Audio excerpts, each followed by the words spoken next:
నమస్తే, welcome to our channel. నేను సిరి. కేంద్ర ప్రభుత్వం చరిత్రాత్మకమైన నారీ శక్తి వందన్ అధినియం మహిళా రిజర్వేషన్ బిల్లును తీసుకువచ్చిన సంగతి మనందరికీ తెలిసిందే. ఈ చట్టం ప్రకారం లోక్సభతో పాటు రాష్ట్రాలలో అసెంబ్లీలో మహిళలకు 33% సీట్లు కేటాయించబోతున్నారు. అంటే చట్టసభల్లో ప్రతి ముగ్గురులో ఒకరు ఖచ్చితంగా మహిళా ప్రతినిధి ఉండబోతున్నారు. అయితే ఇది ఎప్పటి నుంచి అమల్లోకి వస్తుంది అనే కదా మీ సందేహం.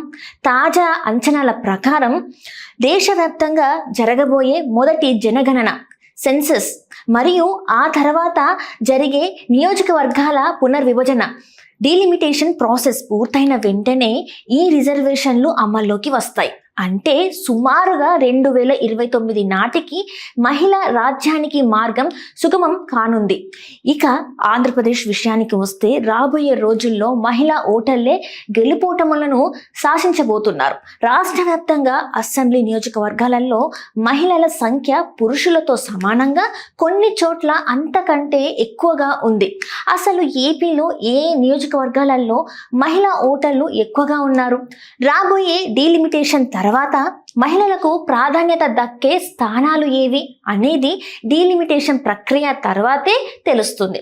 అయితే ఇప్పుడు చెప్పబోయే నియోజకవర్గాలలో మహిళా ఓటర్లు అత్యధికంగా ఉన్నారు. ఈ నియోజకవర్గాలను పునర్విభజించిన తర్వాత కొత్తగా ఏర్పడే నియోజకవర్గాలతో కలుపుకొని దాదాపు 87 నియోజకవర్గాలలో మహిళలకు కేటాయించే అవకాశం స్పష్టంగా కనబడుతుంది.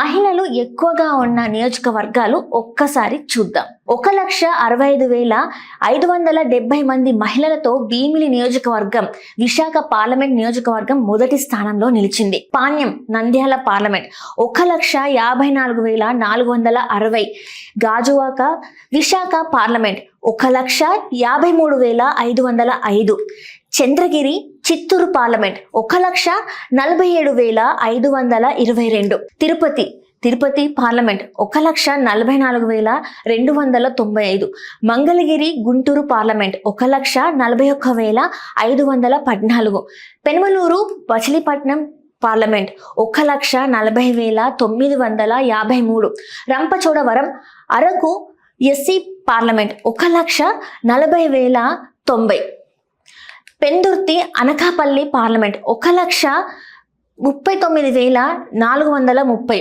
Gurazala Narasaraopet parliament 1,38,055, Visakhapatnam north Vizag parliament 1,37,949, Kovvur Nellore parliament 1,37,063, Kurnool parliament 1,36,677, Vijayawada east Vijayawada parliament 1,35,996, Vijayawada central Vijayawada parliament 1,35,763, Guntur west Guntur parliament 1,35,311, Gannavaram Machilipatnam parliament 1,34,847, Mylavaram Vijayawada parliament 1,34,785, Nellore rural Nellore 1,34,323, Tenali Guntur parliament 1,33,452, Nandyal parliament 1,32,924, Anantapur urban Anantapur parliament 1,32,802, Ichchapuram Srikakulam parliament 1,32,642, Kadapa parliament 1,32,431, Srikakulam parliament 1,32,230, Chintalapudi Eluru SC parliament 1,32,182, Rajamahendravaram city Rajahmundry parliament 1,31,734, Prathipadu Guntur parliament SC 1,31,487. Rajamahendravaram rural Rajahmundry parliament 1,31,483. Guntakal Kurnool parliament 1,31,306.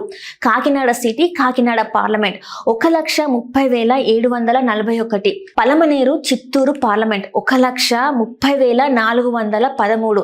Visakhapatnam east Visakhapatnam parliament 1,29,946. Macherla Narasaraopet parliament 1,29,886. Vinukonda Narasaraopet parliament 1,28,401. Kakinada rural Kakinada parliament 1,27,787. Bhimavaram Narasapuram parliament 1,27,590. Rayadurg Hindupur parliament 1,27,388. Madanapalle Rajampet parliament 1,26,729. Polavaram Eluru parliament ST 1,25,235. Kavali Nellore parliament 1,25,184. Jammalamadugu Kadapa parliament 1,25,158. Kothapeta Amalapuram parliament 1,24,901. Payakaraopet Anakapalli parliament SC 1,24,703. Srikalahasti Chittoor parliament 1,23,723. Proddatur Kadapa parliament 1,23,509. Adoni Kurnool parliament 1,23,311. Vizianagaram parliament 1,22,966. Rayachoti Kadapa parliament 1,22,679. Kadiri Hindupur parliament 1,22,542. Raptadu Anantapuram parliament 1,22,296. Aluru Kurnool parliament 1,22,036. Guntur east Guntur parliament 1,21,756. Vijayawada west Vijayawada parliament 1,21,677. Gudur Tirupati SC parliament 1,21,523.